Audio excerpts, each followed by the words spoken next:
In the heart of a bustling city lived a poor elderly porter named Toby Veck, or Trotty, as he was affectionately known.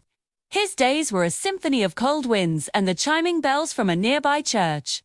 These bells were his only companions, their melodies weaving through his thoughts.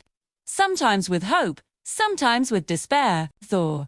On this particular New Year's Eve, the chimes seemed to carry a heavier, more somber tone.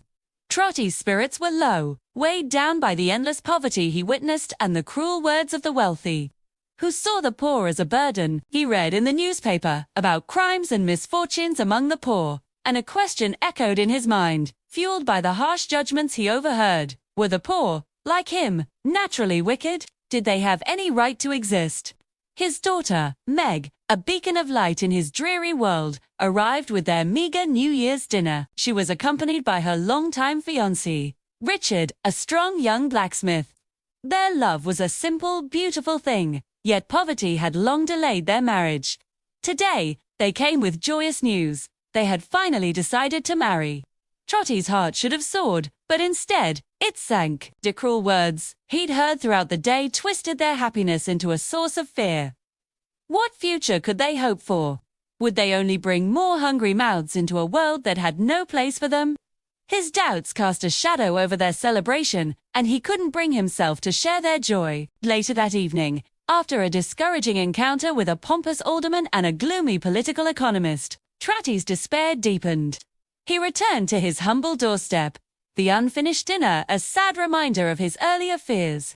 As the clock tower struck, the chimes seemed to call to him, pulling him toward the old church. Drawn by an unseen force, he climbed the winding stairs of the bell tower. At the top, he found not cold stone and metal, but a host of goblin-like spirits, the spirits of the chimes. They swirled around him, their forms shifting with the tolling of the bells.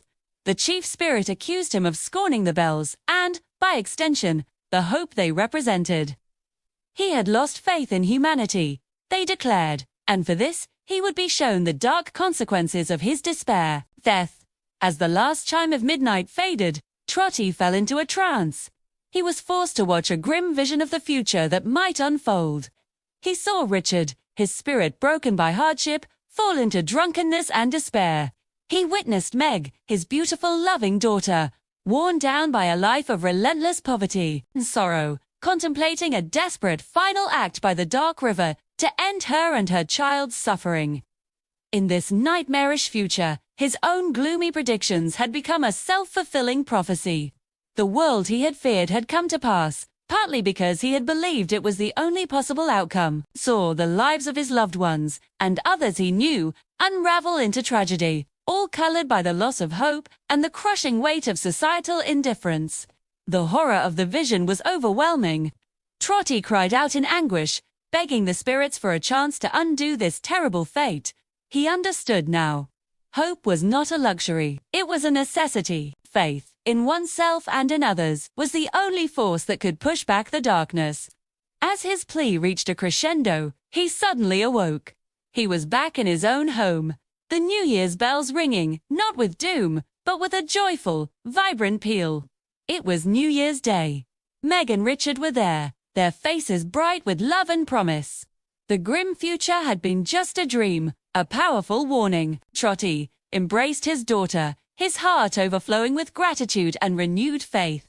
The chimes had taught him their truest lesson, that every life has value, and that the spirit of kindness, charity, and hope must be cherished to usher in a truly happy new year for all.